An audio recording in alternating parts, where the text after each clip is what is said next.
धन की लूट तो हो रही, लेकिन तुम्हें धन दिखे तब ना। नदी बही जा रही लेकिन तुम्हें प्यास लगे तब ना, तो तुम पियो। प्यासे को नदी दिखाई पड़ती, और प्यासे को नदी हजारों मील दूर भी बह रही हो तो भी वो यात्रा करके नदी तक पहुंच जाता है। और गैर प्यासे के सामने, घर के सामने से बहती हो गंगा, तो भी दिखाई नहीं पड़ती। ख्याल रखना, तुम्हें वही दिखाई पड़ता है जिसकी तुम खोज कर रहे हो। जिसे तुम देखने निकले हो वही दिखाई पड़ता है। कहते हैं चमार जब रास्ते पर चलते लोगों को देखता है तो उसे सिर्फ लोगों के जूते दिखाई पड़ते हैं, सिर्फ जूते दिखाई पड़ते हैं। जूते ही खोजने चला है, जूतों से हिसाब लगाता रहता है। जूता देख के पहचान लेता है चमार, करीब करीब तुम्हारे जूते से तुम्हारी पूरी आत्मकथा पहचान लेता। जूते की खस्ता हालत बता देती है कि शायद हार गए चुनाव में इस बार। जूते पे चमक, दर्पण जैसी चमक दिखा देती कि मालूम होता है जीत गए। जूते की चमक बता देती है कि जेब गर्म है कि ठंडी। जूते की हालत बता देती है कि बुलाए, तुम्हारे साथ मेहनत करे कि गुजर जाने दे। जूते की हालत बता देती है कि भैया गुजर ही जाओ तो अच्छा, कहीं और ही चले जाओ तो अच्छा, यहां न लौट आना, नहीं तो उधारी करोगे। चम्हार जूते को देखता है। चम्हार जूता देखने को ही बैठा है, उसकी नजर वहां लगी। दर्जी तुम्हारे कपड़े देखता है, दर्जी तुम्हें नहीं देखता, तुम्हारे कपड़े ही दिखाई पड़ते। तुम जो खोजने निकले हो वही तुम्हें दिखाई पड़ता है। इस सत्य को खूब गहराई में पकड़ो। वही रास्ता, वही सड़क, वही बाजार, तुम अलग अलग बार निकले हो और तुम्हें अलग अलग दुकानें वहां दिखाई पड़ी। तुमने कभी सोचा? जीवन के छोटे छोटे तथ्यों पर विचार करो और वहां से बड़े तथ्यों की पकड़ आएगी। जब तुम भूखे होते हो तो भोजनालय और रेस्तरां और होटल यही दिखाई पड़ते। उपवास करके एक दिन जाओ बाजार में और तुम पाओगे अरे इतने रेस्तरां हैं, इतनी होटलें, इतनी दुकानों पर भोजन बिक रहा है, ये तुम्हें कभी ख्याल में ना आया था। तुम भरे पेट निकले थे, ख्याल में आने का कोई कारण न था। फिर एक दिन भरे पेट जाओ, फिर वो दिखाई ना पड़ेगी। जिसकी काम वासना पीड़ित है उसे रास्ते पर पुरुष नहीं दिखाई पड़ेंगे, स्त्रियां दिखाई पड़ेंगी। उसे पुरुष छूट ही जाएंगे, पुरुषों को वो मद्देनजर कर जाएगा। वो गुजरेंगे जरूर लेकिन उनकी कोई छाप न बनेगी। लेकिन जिसकी काम वासना तृप्त है उसे स्त्री पुरुषों से कोई भेद नहीं पड़ेगा। और जो काम वासना के पार जा चुका है उसे तो यह भी भेद करना मुश्किल हो जाएगा कि कौन स्त्री है कौन पुरुष है। स्त्री पुरुष का भेद तुम तभी तक करते हो जब तक तुम्हारे भीतर तलाश है, तुम्हारे भीतर वासना प्रदीप्त है, नहीं तो कौन चिंता करता है। तुमने ख्याल किया? तुम वही देखते हो जो तुम खोज रहे हो।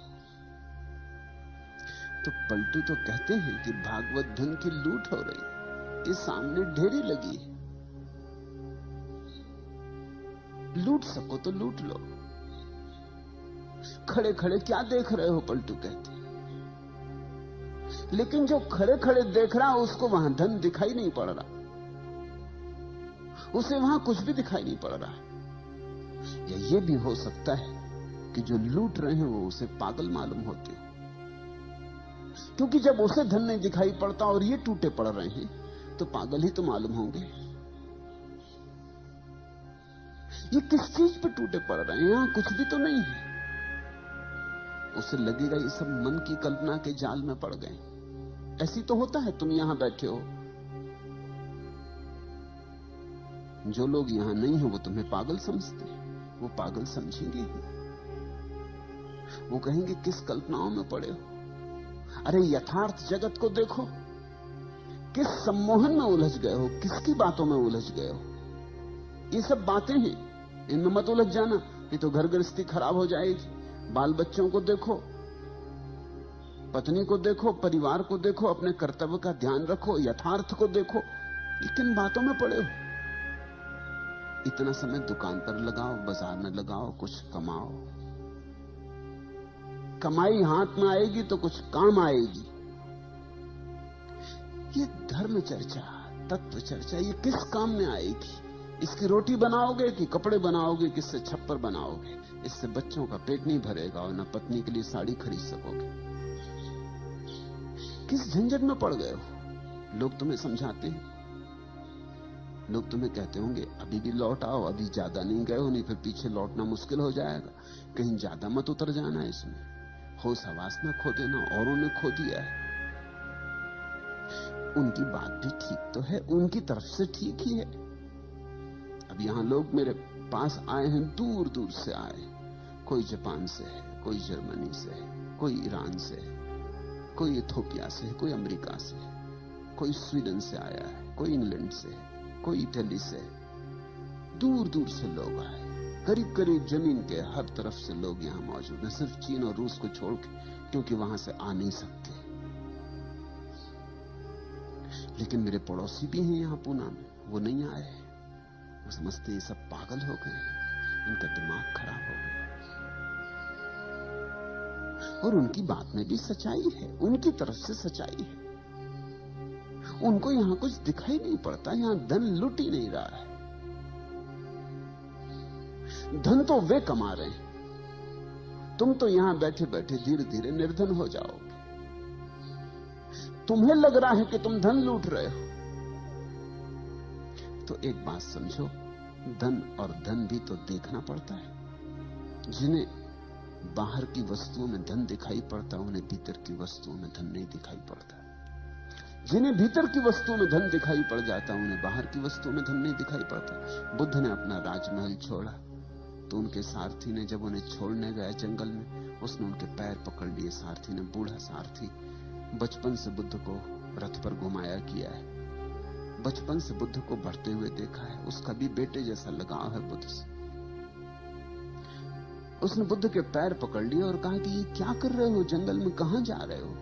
इस महल को छोड़कर, इस संगमरमरी महल को छोड़कर, उस सुंदर यशोधरा को, तुम्हारी पत्नी को छोड़कर, उस नए नए पैदा हुए बेटे राहुल को छोड़कर, अपने बूढ़े बाप को छोड़कर तुम जा कहां रहे हो? तुम बूढ़े बाप के हाथ की लकड़ी हो, और ये सुंदर महल और ये सारा वैभव जंगल में मिलेगा क्या? तुम मुझसे पूछो, मुझ बूढ़े से पूछो, मैं जंगलों में खूब भटका हूं, वहां कुछ भी नहीं। और दुनिया तो महलों की तरफ जाना चाहती। तुम्हारा दिमाग ठीक है, तुम महल से छोड़ के जा रहे हो। कौन नहीं जो राजा ना होना चाहे, और तुम राजा होना तुम्हारे हाथ में और छोड़ के जा रहे हो। वो बूढ़ा रोने लगा। उसकी बात भी तो ठीक है। उस बूढ़े को जंगलों में कुछ भी नहीं दिखाई पड़ता, उसे सब महल में दिखाई पड़ता है। गरीब आदमी का धन महल में मालूम होता है। ये तो कभी किसी अमीर को समझ में आता है कि महल में कुछ भी नहीं। ये तो किसी अमीर के अनुभव में बात उतरती कि यहां कुछ भी नहीं, क्योंकि देख लिया, कुछ पाया नहीं। शोरगुल तो बहुत है, सार बिल्कुल नहीं। बुद्ध हंसने लगे। उन्होंने कहा, तू तेरी तरफ से ठीक कहता है, लेकिन मेरी तरफ से वहां कुछ भी नहीं। वहां से मैं देख के आ रहा हूं। तू तो बाहर था बूढ़े, तू तो सारथी ही था। मैं भीतर रह के आ रहा हूं, वहां कुछ भी नहीं।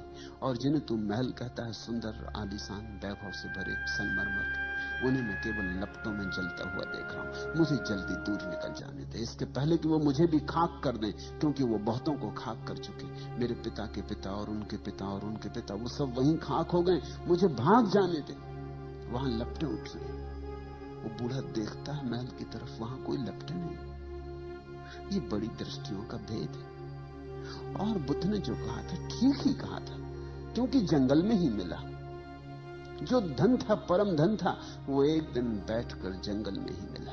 वो 6 साल की अथक खोज के बाद एक दिन निरंजना नदी के तट पर वट वृक्ष की छाया में बैठे हुए वो धन बरसा।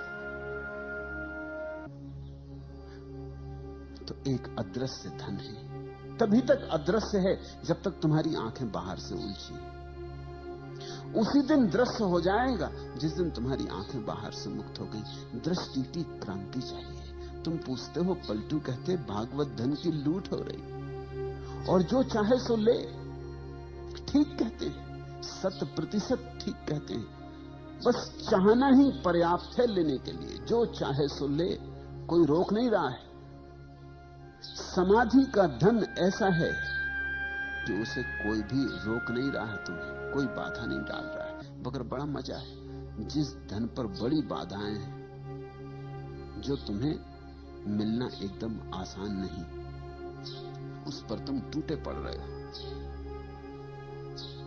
और जो मिल भी गया अगर, तो भी कुछ मिलेगा नहीं, उस पर तुम टूटे पड़ रहे हो, उस पर लूट मची। और जो धन कोई भी छीनने को नहीं मालूम हो रहा, और जो धन इतना है कि सभी को मिल जाए तो भी न्यून नहीं होता, उस धन की तरफ तुम जा भी नहीं रहे हो। तुम सब भागे जा रहे हो बाहर की तरफ, और तुम्हारा धन तुम्हारे भीतर है। तुम्हारा धन तुम हो। तुम्हारे होने में, तुम्हारी सत्ता में तुम्हारा धन है। तुम्हारे शून्य में, तुम्हारे मौन में तुम्हारा धन है। तुम्हारे अस्तित्व में समाया है धन। खजाना लेकर तुम आए हो, चाबी भी तुम्हारे पास है, लेकिन इस चाबी को तुम कभी भीतर की तरफ लगाते नहीं, बाहर की तरफ लगाते हो। यही आंखें जो बाहर की तरफ भाग रही, दूर दिशाओं में दौड़ी चली जा रही, यही आंखें लौटकर अपने धन को खोज लेती। यही हाथ जो और सारे संसार को पकड़ते फिर रहे हैं, इन्हीं हाथों में छिपी ऊर्जा भीतर की तरफ लौट के परम धन को संभाल लेती। लेकिन कोई रोकता नहीं, फिर भी तुम उसके प्यासे नहीं। तुम अभी संसार से थके नहीं हो। तुम्हें लगता है यहां शायद हो, आज नहीं मिला कल मिले।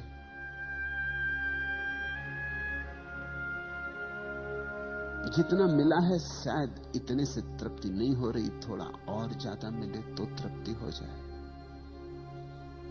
10,000 तुम्हारे पास है तो शायद 10 लाख होंगे तो तृप्ति हो जाएगी। 10 लाख होंगे तो मन कहेगा 10 करोड़ हो जाए तो तृप्ति हो जाए। और मन के फैलाव का कोई अंत नहीं। मन आंकड़े बड़े करता चला जाता है। तुम जहां रहोगे वहीं से मन के आंकड़े बाहर और भविष्य की तरफ विस्तीर्ण हो जाएंगे। मन क्षितिज की तरफ फैलता चला जाता है। मन कभी भी तुम्हें ऐसा मौका न देगा कि अब आगे नहीं है।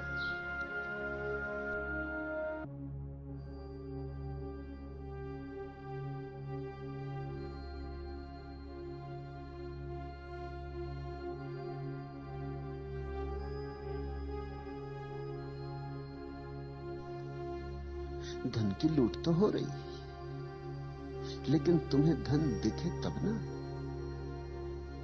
नदी बही जा रही, लेकिन तुम्हें प्यास लगे तब ना, तो तुम पियो।